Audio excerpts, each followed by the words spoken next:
Good evening, everyone. Welcome to the North East Non-League Show, sponsored by DJ Private Hire, Gateway Accountancy Services Limited, Elite Goalkeeper Academy, Motivate, and Danny Lade Plumbing and Heating. Tonight is episode 92, which is our Northern League July-August review with Crooktown manager Matty Thompson and Jarrod Gaffer Kenny Mellier. Lads, thank you very much for joining us tonight. Thanks for having us. No bother. I thought to say afternoon. Matty over in Chicago, isn't it? I think it's 3 o'clock, you said? Yeah, it's 3 o'clock over here, yeah. No, but thank you so much for coming on the show, lads. Like you say, a lot of chat about. I mean, the Northern League starting late July, but already so much going on already. We'll start with the two lads and their teams. First of all, Matty Crook, starting with yourself. 8th at the moment, played 6, won 4, lost 2. But like you say, we spoke last week before, we even said them close games in the defeats as well. It's a good start, isn't it? Yeah, we've started really competitively this season. We made some good signings. As I say, we've got a different way of playing this year, which has proven to be more competitive. In all 8 games, we've won 6 and only lost 2, and the 2 that we lost to was Borough Rangers and Redcar. And as I say, there was only 1 goal margin for them defeats as well. We're really competitive. I think the Borough Rangers, as I say, they're probably the toughest team that we've played. They were really well organised. The desire to win, I've not seen. It's like they're like a really old Northern League team. Very strong defensively. And as I say, they've got that. Is it Stuart Rowe up front? He's a real handful. But they've just got a good way of playing. But to be fair, I thought we could have got a draw out of that one. We definitely should have had a draw out the Redcar game. And the good thing is they were both away, so they're out the way now. And we keep building forwards, yeah. Yeah, like you said as well, lots of change off the field as well, but lots of positive stuff. New players coming in. It's been a busy summer, hasn't it? Yeah, I mean, we lost 2 big players in Craig Moody and Ban Walker, who went to Bishop. We lost 2 big players. And we knew we had to go out and get. We were missing a number 9, a natural number 9 last year, and that's all we were missing, really, a focal point. Someone to bring people into play as well as crop up with goals. I say Craig got 19 goals on his own last year, and I think the closest to him was 6 after that. So we knew we had to try and strengthen in the final third. We certainly have. We got Corey Nicholson in from West Auckland, who's been absolutely outstanding. Josh MacDonald from Northallerton, he's been a breath of fresh air. He can play in a number of positions as well, and he's just got real quality. And obviously we've got Sonny in, who's a natural number 9. He's one of these an old-fashioned number 9 nobody likes playing against him. He roughs the centre-halves around. Even if the centre-half wins the ball, he'll let them know he's there. He's fantastic at bringing people into play, and I think he's got 6 goals in 7 games as well, which is a good output for us. So no, there've been some key signings for us. Yeah, really good start. And yourself as well, Kenny and Jarrod. I mean, finished kind of getting any better, really. I know you might say turn the draw into a win, but sitting top of the league, played 9, won 8 and drawn 1. Fantastic start. Can't get any better, can it? No, it's been unreal, to be fair. What a great pre-season. Like Matty was saying, he lost a few. We did as well. We lost 4 or 5. So straight away we needed to bring a few lads in to replace them. Probably a couple of them I didn't really expect to be losing, but it happens in football. But yeah, we brought in some great lads, good lads around the changes, and the fitting in perfect. Yeah. Yeah, like you say, some of them the wins as well. I mean, you've played already Billiams and Thorny, Chester Street Town, 2 teams fancy up there this season, and gone past some comfortably, haven't you? Yeah, definitely. I think you look at the Sinners game. I think they finished, what was it, one point off playoffs last season. Going into Chester Town, getting the win there as well. That was massive for us. Again, they're another team that last season they were roughly 6th, 7th all season, so another top team. So yeah, we've done very well, yeah. Yeah, and I think just chatting about a couple before we go to Division 1, I think, Matty, with yourself, obviously the Cup run, the FA Cup run so far, it's nice to something to have on the side of things, isn't it? Yeah, I mean, we're in all competitions still, which is great. As I say, I haven't played the 8 games. We've only played the 6th league. Morsk come to us, we played them in the league on the Wednesday, and then they come to us on the Saturday, and we put 4 past them. And then obviously had a real tight game up at Penrith, who are really, really good at home. As I say, you've seen the results change at the back end of last season when they got the artificial pitch. They're really dangerous at home. They've got a way of playing that suits them. And to be fair, the first half we should have been out of sight. But then for 20 minutes of the second half, we were up against it. And it went from 1-0 to us, 2-1 to them. And then we scored 2 in the last 10 minutes to get us through. But No, as I say, we've got Ashington coming up on Saturday. It's a great occasion for the club. Great, yeah, it's good for the committee. Hopefully it's a good money spinner, a good day. But as I say, that they're currently, I know there's only 3 games in, but they're currently sitting bottom as well of their league. So as I say, we should be competitive, that's for sure. Yeah, it should be a great game, that one. And yourself, Kenny, broke my heart. I had me Wembley trip planned for West End. Good win on the weekend. Yeah, it was good. We didn't start very well, to be fair. I think we were just flat. We didn't really get the ball down. We didn't really get grips of the game, to be fair. But obviously we got back in the game after going down 1-0, and I think it 2-1, and it went to 3-1, and it should have really been out of sight. But 2 or 3 missed chances at that time, and they all of a sudden they're back in the game at 3-2 with probably 10 minutes ago. So it was a bit of a kind of nervy last 10 instead of being a comfortable last 10, which it should have been.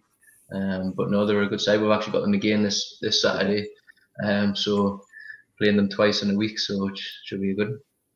Yeah, I'm hoping to get down to that one. Hopefully, fingers crossed. But getting on to Division 1, and I mean, before we do, a couple of teams that we're going to put a little comment in the group after this to see who might go unbeaten the longest. Obviously, you've got Borough Rangers, Wrexham Athletic and Jarrah, the 3 sides unbeaten in both divisions at the moment. We're going to have a little vote to see who's going to go the longest without getting beat after the show.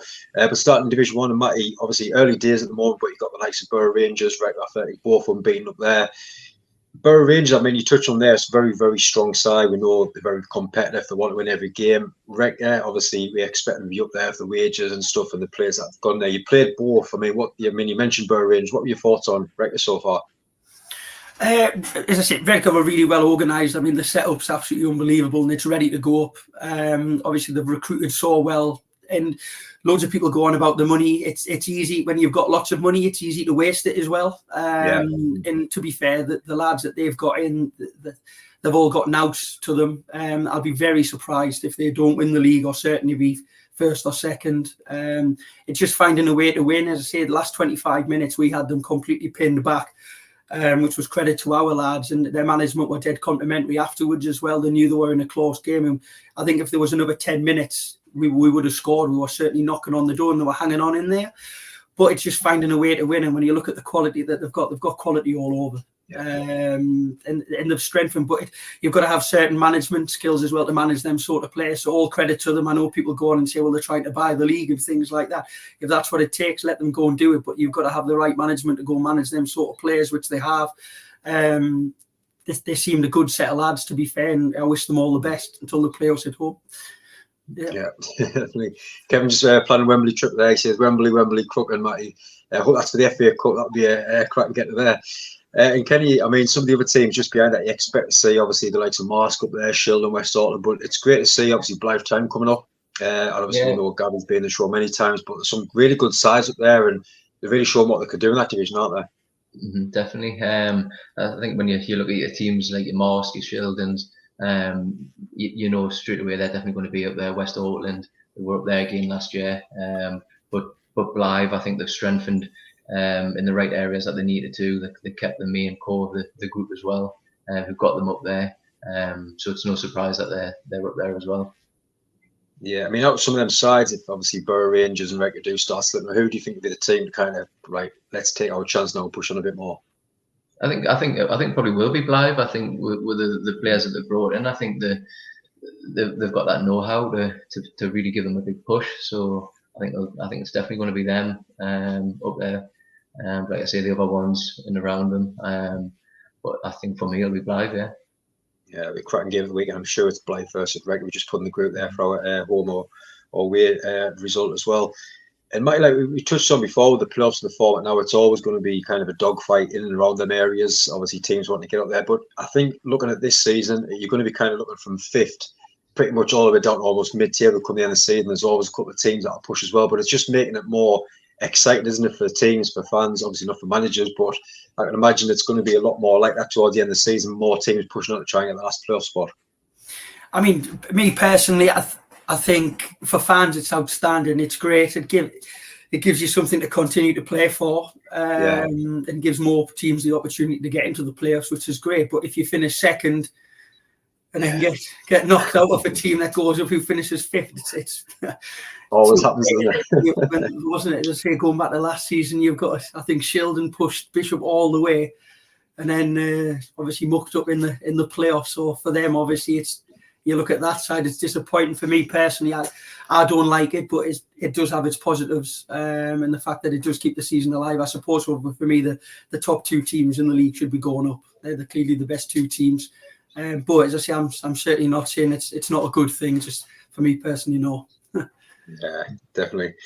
And I think, Kenny, I know we chat last time with teams, we've said they're coming in the Northern League, that they're kind of stepping up straight away. But even the teams that we're going to mention in a moment, that's stepping up from Division 1 straight to Division 2, Division 1 in the whole North as well. We just mentioned Blythe there, Blue Star sitting 13th, he's in 15th, Kendall 16th. I know they had the great 8-1 win the other night as well. But you used to see the teams coming up and kind of fevering, but they're just coming out. There's no fever between them. They want to go out there, they show what they can do, and they seem to be doing okay, aren't they? Yeah, I think last season though the league was very, very strong with the top 5, top 6 teams. So for me, there was when you see them teams going up, I don't think there was really any doubt really that they were going to struggle or anything like that. I think I think all the 3 teams have improved and they've got bodies in that they needed. So yeah, they'll do well. I think the fear factors shouldn't be there now. It says if you've got a good pre-season in you, you get the right players in, I think you can compete at any level. Definitely. And for yourself, Matt, is any teams that you've played so far that we haven't quite mentioned who you've been impressed with? Penrith were really competitive, as I say. I think if they can keep their home form up, I think they'll have a great season. It's just how they travel. I wasn't overly impressed with Marsk. I know we did the double over them, but I think they will fall off. As I say, we're talking about league tables. We're only 6. We're 6 games in. There's some that are 8. The Redcar and Borough Rangers have been the most consistent so far. That's why they're first and second. The rest, everyone else has beaten everybody. Carlisle City have had some absolutely outstanding results as well to start off with pretty much a brand new team, which Dan's had to sort out. So yeah, as I say, it's Carlisle City, Penrith. They're the 2 teams that I've been quite impressed with. Yeah. Yeah. We always talk about teams having a good start, but Kenny, there's a few down there, bottom half at the moment anyway. Burnley, Whitley Bay, West Allotment, Wickham. Any surprises kind of seeing the teams down there at the moment? I think all of them really. I think it's like you say, it's still early doors, so 2 or 3 wins back to back, and you're back up there again. So I think the tough one was probably Burnley. You've lost your two gaffers who are very, very good, and I don't know the guys who's went in there, but it's a tough job to take on. So it was always going to be hard. I think they've done well to keep the most of the players as well. I think they're probably the ones who, if I was to say, it would be a shock. I don't think that really would be a shock when you've lost two managements like that. Yeah, it's hard shoes to step into. But any of them teams kind of down there where, I don't know if you've been involved in teams where you've had a poor start, but how do you get the players going when there's just defeat after defeat them first couple of weeks in the season? I think for me, you tend not to really think about the previous games. You just, if you're going on a bad run, you've just got to just positive, and you've got to try and keep the kind of camp, I suppose, happy, and try and change a couple of things. You don't want to change too much because obviously that's the way you want to play. It's a style that you want to play, and maybe just it's not the games haven't went well the way you wanted, but it might not be down to the way you play. It might be decision making from the teams, or it might be individual errors. So I wouldn't be too disappointed with it. I would just, like I say, go one game at a time, and then, like I say, if you get the first win, the second one might come, and you're back up the table again. Yeah, that's it, isn't it? I mean, Matty, as well, we're going to obviously touch on Division 2 in a moment and speak of Washington, but it's the same in Division 1. You've got Tower Law sitting at the bottom and played 8, not won any at the moment. And you kind of look at, obviously, last season, it was pretty much between them and RCA who would beat each other to kind of stay up. And, you've gone through a long season. It's hard to keep them lads going now after, obviously, 8 games. You're kind of thinking, where's that win going to come from? It's going to be a tough season for them, isn't it? It will be a tough season, but when you look at some of the players that they've brought in some real quality. I know they've got Ben Fuller. Ben's been around the Northern League for a long time. He was at Team North when Colin Stromsey was there, people like that. So they brought some experience in. They've got Matty Fisher. Matty Fisher's been at Dunstan and places like that. So that there's no easy games. As I say, in both divisions, if you're not at it, you do get found out. And it will be a long season for them. They'll cause upsets along the way. Do I think they'll get out of the bottom 3? Probably not. but they will be competitive. You just have to look at their results. I think they've lost their last 4 games. I might be completely wrong here because I'm over in America, but I'm sure there's only been by 1 deficit. I'm sure it's only been 1-0. The scorelines are getting closer, so they will cause a shock at some point. And that's, as Kenny says, that's maybe all they need. They just need their first win, and then they're up and away. But as I say, I do fear for Towlow. It's a great club. It's a well-run club as well. I've been involved in it as well, so I wish them all the best. But it will be a long season for them. Yeah, fingers crossed to get that first win very shortly as well. Just before we get into Division 2, I just want to say a massive thank you to everyone that's watching, smashing the figures at the moment there. I think over 20 watching, so thank you for that. Get your comments in as well, which we'll go for as the show goes on, and keep hitting that subscribe button, supporting the show as well. Getting on Division 2 now, and again, we said, I think the amount of shows that we had before the season, everyone was just saying how open Division 2 looked this season, which you always want to see. But Kenny, yourselves unbeaten. Obviously got Eshwin in second for me. And I'll say 2 great young managers and wanting to go out there, put a side on the pitch and show what you can do. And you've got them players wanting to run through brick walls for you, and you can see from yourself and Bobby and Eshwin as well. I know Mickey's asking there, are you surprised in the start Eshwin's out? But personally, I wasn't. Like you say, with yourselves, you're out there, you're just hungry to show what you can do. What's your thoughts on Eshwin this season so far? Well, we haven't played them yet, but I'm hearing a lot of good things from them. I think again they've got good bodies through the door this year. Kept the majority of the squad as well. I was looking back on some of the team sheets that they had from last year to the ones that they got this year, and they haven't really changed too much. But I think that's sometimes what you need as well. You need that. But obviously the ones that they've brought in are flying as well. I think they've got a lad from Wickham on loan, centre forward, I think it is. And he seems to be flying. But yeah, they seem to be the ones that everyone's keeping an eye on as well. Yeah, but it's nice to see yourselves and obviously Esh up there and just 2 sides pushing on from last season. I know, like you say, he's had spells of last season, then also you had the unbeaten runs and quite a strong finish. It's nice to see he's now pushing on as well, isn't it? Yeah, that was where aim we wanted to continue from where we kind of left off last year. I think the last couple of games it was dead and buried the league, so we lost the last couple, but it was the ones before that were, like you say, we went on that big run. Obviously that's when we were playing at the Sunderland home and we played all the games there, so but it was good. Like I say, we wanted just to build on that and then really push on in pre-season and get them working hard, and they've, well, not shocked us, but it's very good to be sitting top of the league after 9 games. Oh, great start. And like we said in the usual one, Matty, there's some sides that you kind of expected before to be up there, but there's some sides again that just haven't had the start that they expected. But it's going to be a tough season for anyone, isn't it, in that league this season? Yeah, as I said, I don't know much about the second division, to be fair, other than Bobby's done an outstanding job there. I remember when I was up at Towlow and Essendon were renowned, they were the bottom 3 team. They've got lots of great volunteers, but over the years, what a squad he's built up, and they've become really competitive, and they've got a way of playing as well. As I said, the S used to be known very much back to front, make it ugly at Eshwin, and then I think it's still like that.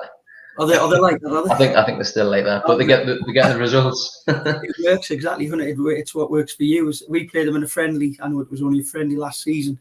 And they tried to get it down in play. Obviously, you've played them last year in the league, so they might have changed it up for that. But to be fair, Bobby's done a great job. He's signed some good players.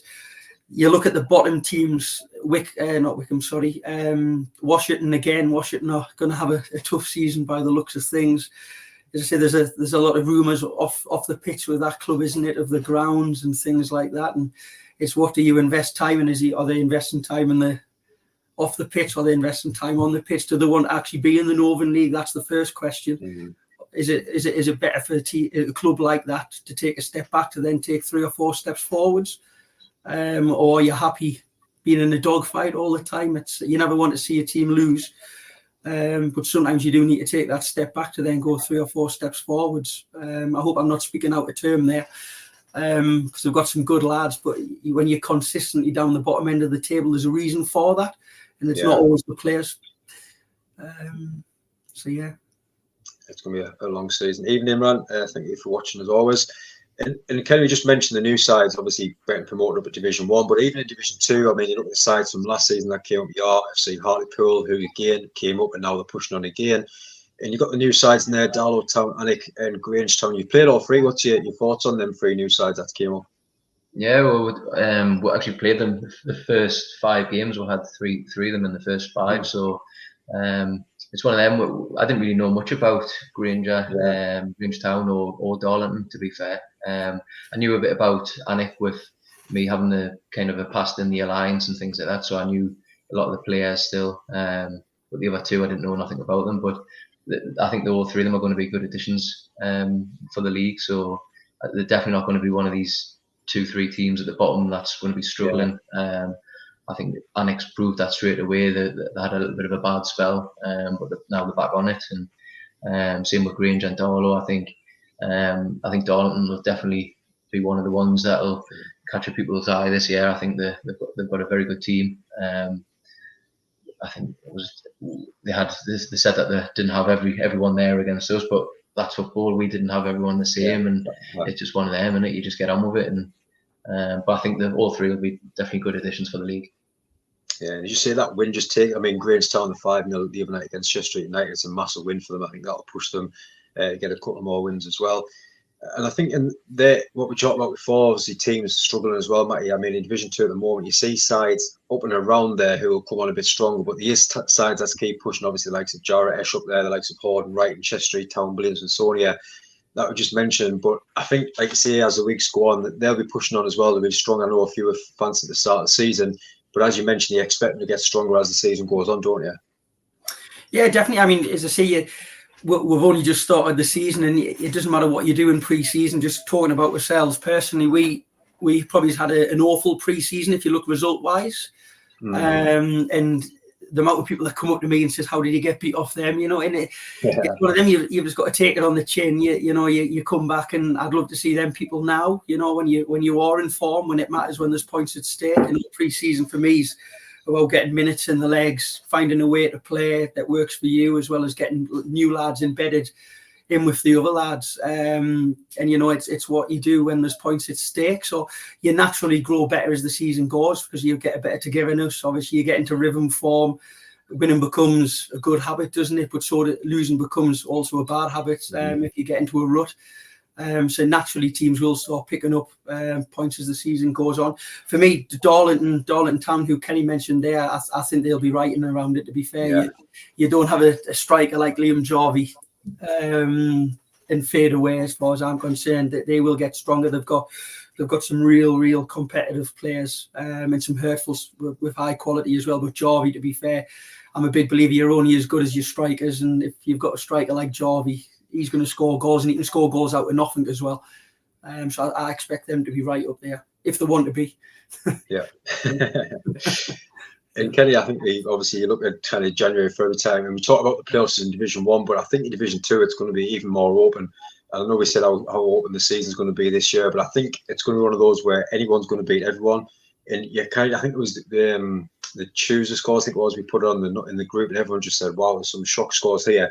But I think it's going to be like nearly every weekend, every midweek game, there's going to be 2 or 3 shocks that people's not expecting, aren't there? Yeah, I think it comes down to availability at the end of the day. I think you've got your strongest 16.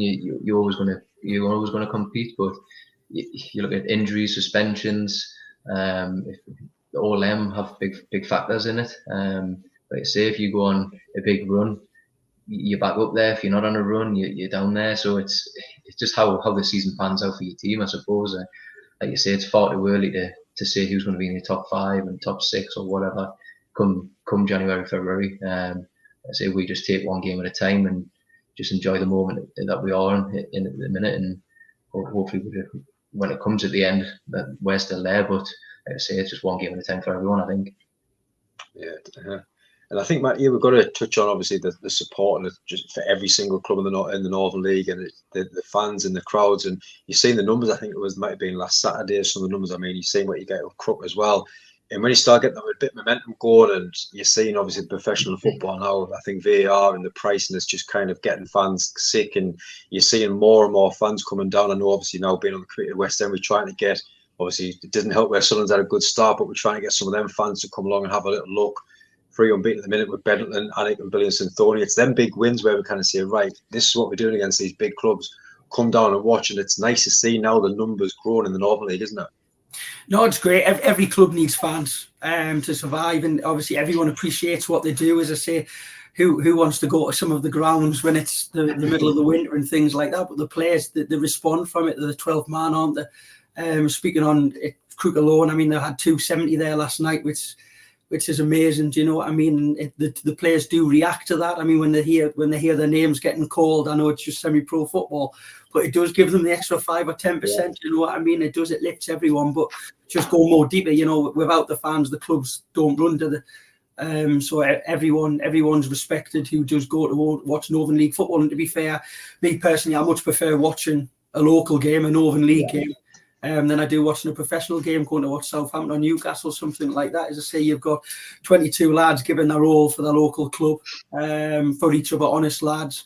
And for me, you see a better brand of football. There's more to it, without VR getting involved in it. And, yeah, all the time. It's getting very much like an American sport, isn't it? Definitely. Yeah, a couple of questions come there. Even Daryl just mentioned there, how good has Charlie Bunton been? Yeah, Charlie's been great. As I say, he's just turned 18. We embedded him last year. Started getting him in around the first team, giving him minutes, last 20 minutes or so. And the kid's absolutely outstanding. To be fair, he's got a big future. Is he ready to go higher? Probably not at the moment. He still will be managed this year. Certain games he'll be brought out. I'm a big believer with the younger players. Get them 3 games in, and the 4th game bring them out, and it's the reset button so they continue and keep pushing themselves so they don't get comfortable. But yeah, he's been outstanding. Yeah. Excellent. Might be careful what we say on this one, but Mickey's just asking. It's a tough job for match officials.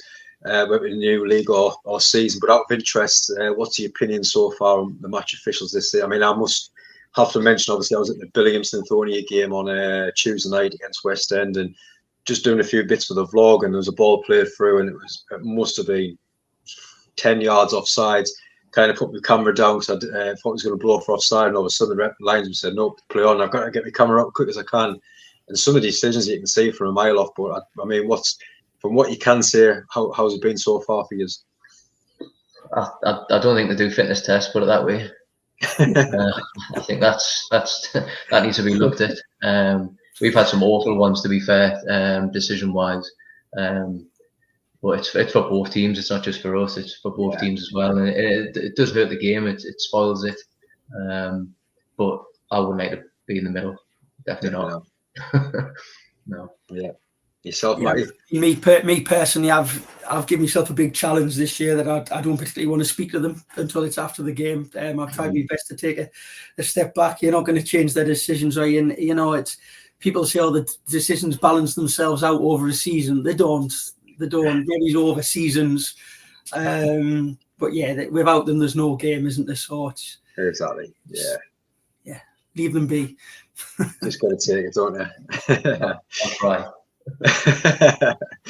And back to Division 2, Kenny, I mean, we look at the 17th down to 20 seconds already, and I know it's only so many games in, but you can start to see the teams kind of from last season who was in and around that area back in that position again. And obviously you need to turn them draws into losses before then, like you say, the loss becomes another loss, the decision's going against you. And you can start to see the likes of the Wrecker, Billy Town, Chester Street United, Grangetown boys. Obviously, they got the win the other night against Chester Street, which might be massive. RCA, Bolden, who I was quite surprised in there as well. And then obviously you got the likes of Washy. And I think it's starting to take shape with them teams down there where they're going to be massive 6-pointers coming over, I would even say, a month with teams down there. Was anyone in that group I was just mentioned who kind of shot like they are in there? Probably Redcar for me. I think the main centre forward, I think he's out with an injury. So like you said it before, your centre forward's key in your team. So if you haven't got him playing, then it's a big struggle. The rest, I'm not too shocked, to be fair. I think it's probably got this similar to what I probably would have had come this point of the season. So there's no real shocks for me other than Redcar. Yeah, in that group. You just mentioned they're both offside. I know. I think they're very close. Well, one was definitely miles off, but I must have shown the other one on Tuesday night. And Matty, I mean, we just mentioned obviously earlier before with Washington down there, and there's always just seems to be one or two teams that just take a battering every single week, and it's not nice to see. Like you say, you want to be open and competitive where come the end of the season, there's 3 or 4 teams fighting to stay up, but you kind of some teams like some of them that we just mentioned there, come another 2 or 3 months time, they're going to be comfortable because they know we've got more points than Washington. They're not going to win 2 or 3 games on a bounce, and you just want a bit more competitiveness in the league, don't you?